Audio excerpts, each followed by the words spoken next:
안녕하세요. 경희부궁한의원 정명주 원장입니다.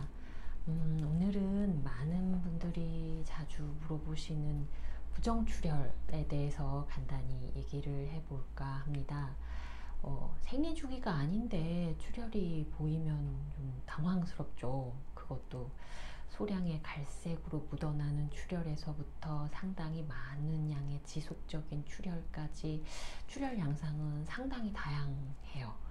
그럴 때 병원을 찾아와서 왜 출혈이 발생하는지를 물어보게 되는데, 검진을 하는 입장에서도 이런 부정출혈은 상당히 복잡한 문제입니다. 왜냐하면 너무너무 다양한 원인에 의해서 발생할 수 있거든요.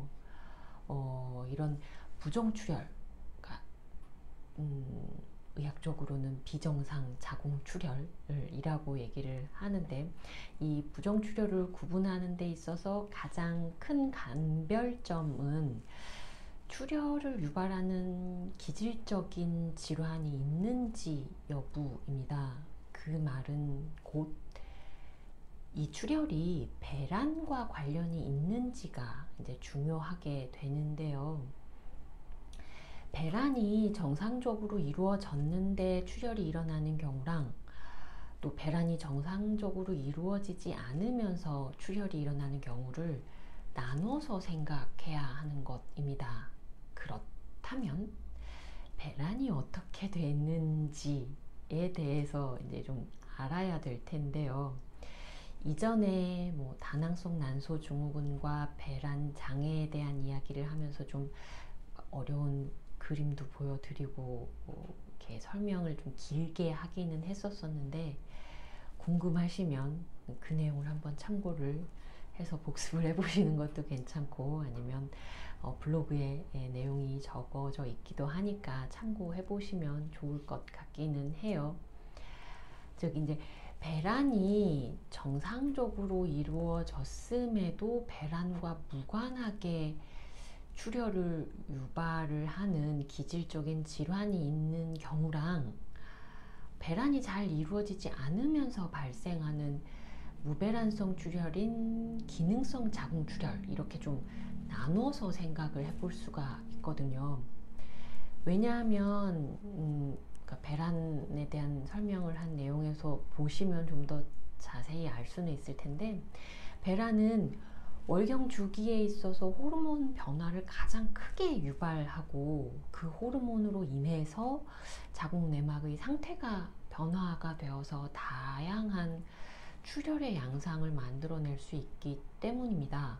그래서 배란과 상관없이 출혈을 유발할 수 있는 질환에는 가볍게는 자궁 내막의 폴립도 있을 수 있고, 선근증이나 근종, 내막증, 이런 기질적인 질환, 종양까지도 가능하게 되기는 하는데, 이것은 그러니까 배란이 정상적으로 이루어진다고 하더라도 기질적인 문제, 즉 이제 총파나 아니면 이렇게 진단 기기로 봐서 눈으로 이상이 있는 부분이 확인이 되고, 그것으로 출혈을 유발할 수 있다고 추정이 될 수 있는 그런 질환이에요.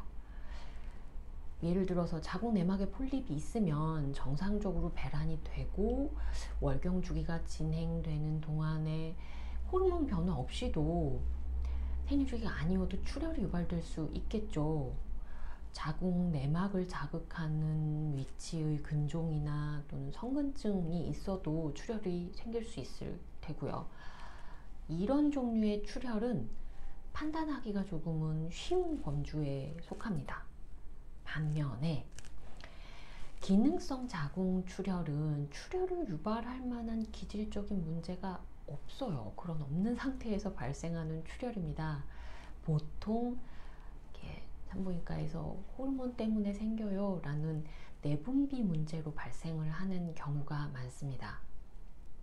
이런 기능성 출혈의 한 80% 정도는 무배란으로 인해서 발생을 하는 경우가 많고, 한 20% 정도는 배란이 된다고 하더라도 배란 자체에 문제가 생겨서 황체기 기능 부전이나 뭐 자궁 내막의 위축 이런 걸로 인해서 발생을 하게 되기도 합니다.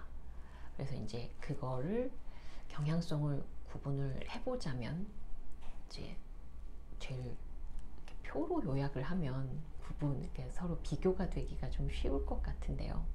표로 한번 간단하게 요약을 해볼게요. 이렇게 배란성 자궁출혈 같은 경우에는 월경 주기가 전형적으로 있어요. 그리고 출혈량이 많고 출혈 기간이 긴 경우가 많은데, 그리고 또 규칙적인 월경 주기에 따른 증상, 그러니까 호르몬 사이클은 계속 유지가 되니까 유방 통증이나 골반 통증, 뭐 기분 변화, 배란기에 뭐 질 분비물 등의 증상이 있고, 월경 기간에 정상적인 자궁 내막의 파괴랑 그리고 생리 끝나면서 이렇게 다시 내막이 재생이 되는 그런 과정이 진행이 되지만, 뭐 기질적인 원인으로 혈관 수축이나 이제 지혈 같은데 문제가 생겨서 발생을 하게 돼요. 근데 무배란성 자궁출혈 같은 경우는 월경 주기에 따른 증상이 잘 동반되지 않은 경우가 많습니다. 불규칙적이기도 하고 또 다양한 출혈량과 양상이 좀 케이스 바이 케이스예요. 다양한 출혈량과 기간, 그리고 정상적인 호르몬 변화가 동반되지 않기 때문에 월경 기간처럼 자궁 내막이 전체적으로 이렇게 축 탈락을 하는 게 아니므로 출혈 양상이 상당히 불규칙해요. 근데 이렇게 비교를 해두는 거는 어디까지나 경향성입니다. 이걸로 이거면 이거, 저거면 저거 이렇게 칼로 무자르듯이 딱 구분을 할 수는 없어요. 그리고 이걸 실제 지속적으로 관찰하지 않는 한 배란의 여부를 알기는 어렵기 때문에 한 번의 출혈로 이렇게 처음 딱 왔었을 때 원인을 찾아내기란 참 힘듭니다. 그래서 이제 평소 월경 주기나 외부 환경 변화를 이제 자세히 체크를 하게 되는데요. 그러면 이제 이런 기능성 자궁 출혈을 유발할 수 있는 기질적인 질환이 있는 게 아니고 기능성의 자궁 출혈을 유발할 수 있는 원인에 대해서 한번 좀 간단히 살펴볼게요. 좀 연령이나 시기에 따라서 이렇게 구분을 좀 해볼 수 있을 것 같은데, 사춘기, 그러니까 초경을 시작한 지 얼마 안 됐어요. 한 1, 2년 정도 된 경우에는 호르몬 축, 보통 이제 시상하부, 뇌하수체, 난소 이런 호르몬 축이 약간 미성숙해서 발생하는 경우가 많습니다. 그래서 이런 경우에는 이 호르몬 축 때문에 생기는 무배란성 출혈이 가장 잘 발생하게 되죠.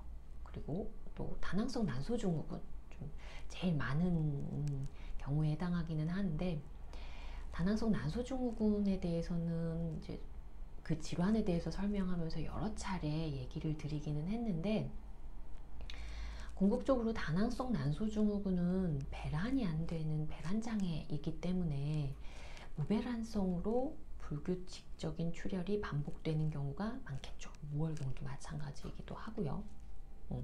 그리고 이제 조금 연령대가 지나서 가임기 여성, 뭐 20대 중반부터 해서 30대 초중반, 요즘은 40대까지도 가임기 여성이라고 이제 당연히 규정을 해야 되기는 하는데, 대표적으로 이 경우에는 다이어트, 과격한 운동이나 식이 조절 또는 요요도 있어요. 급격하게 찌는 경우에도 출혈을 유발을 할 수 있습니다.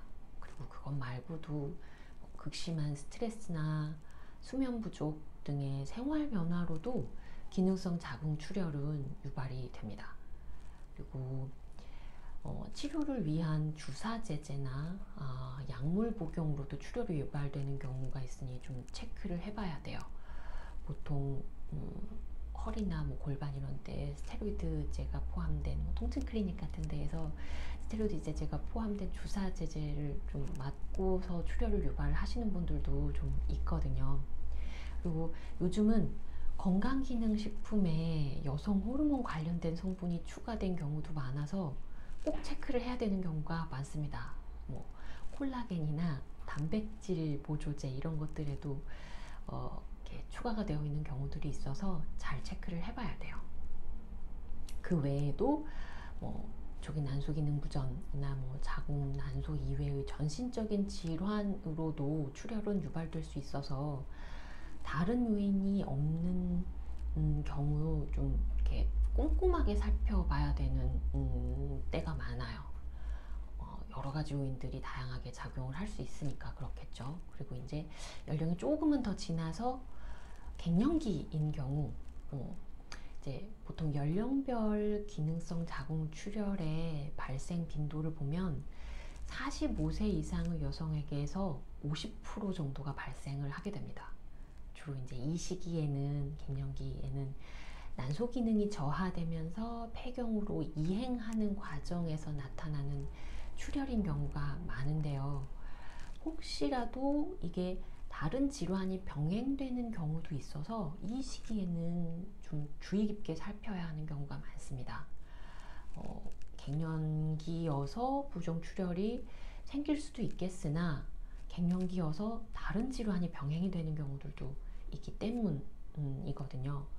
이제 어느 하나 연령대로 또는 시기적으로 이렇게 본다고 하더라도 부정출혈의 원인에 대해서 이렇게 쉽게 딱 단정 지을 수는 없는데요.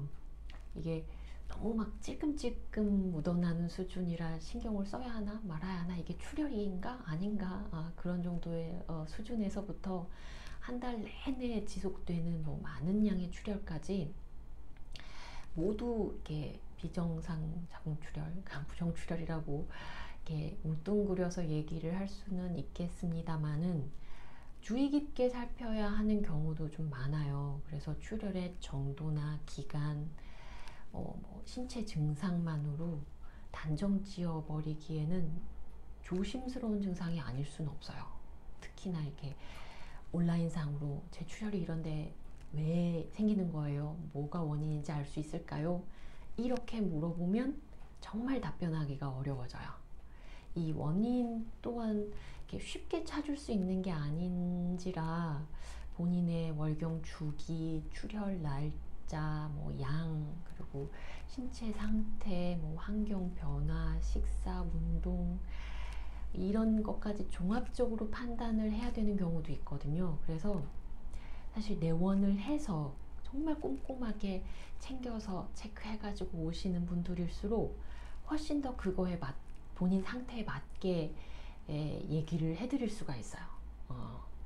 그래서 되도록이면 이제 출혈로 뭐 병원을 가시는 분들이라거나 아니면 출혈이 좀 빈번하게 생기시는 분들 같은 경우에는 내가 어떤 상황에서 어떤 때에 생기는지 이런 부분들에 대해서 자세하게 출혈 기간과 출혈의 양상, 그리고 그때의 환경 변화, 특별히 뭐 한 게 있는지 먹은 게 있는지 이런 것들을 잘 체크해서 오시는 분들일수록 훨씬 더 본인 상태에 맞는 대답을 듣고 가실 수가 있습니다. 본인 몸은 본인이 제일 잘 알 수 있거든요. 그래서 부정출혈이 있으신 분들 같은 경우 출혈이 있어요. 그래서 딱 끝나는 게 아니고 내가 이러할 때 또는 이때 이렇게 출혈이 있었어요. 월경 주기는 이러했어요. 이런 것들을 좀 잘 체크해서 병원을 방문하시면 훨씬 더 본인에게 이롭지 않을까 라는 취지에서 말씀을 좀 드렸습니다. 도움이 되셨기를 바라고요. 이후에는 이제 이런 부정출혈과 뭐 피임약 또는 부정출혈과 관련된 케이스들을 좀 연달아서 말씀드릴 예정이거든요. 다른 내용도 한번 참고해 주시면 좋을 것 같습니다. 감사합니다.